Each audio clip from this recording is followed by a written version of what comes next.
So పిల్లలు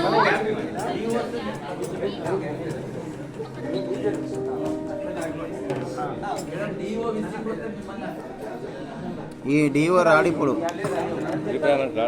ఇందాక మనము ఇవాళ పొద్దున ఏం తిన్నామో ముచ్చడించుకున్నాం కదా. అరే ఏంటి చెప్పులన్నీ మీ చెప్పులే నానా? ఇట్లా ఈ చూడండి, ఇట్లా చెప్పులు ఇస్తే ఎవరైనా వస్తే ఎంత చండాలంగా ఉంది చూడండి. బాగుందా? ఎవరు తీసుకెళ్తున్నారా? మంచిగా ఇప్పాలి, చెప్పులు లైన్ ఉండాలి కదా.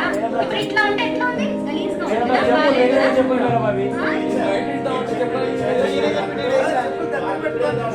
ఓకే ఓకే ఓకే సరే, ఇప్పటి నుంచి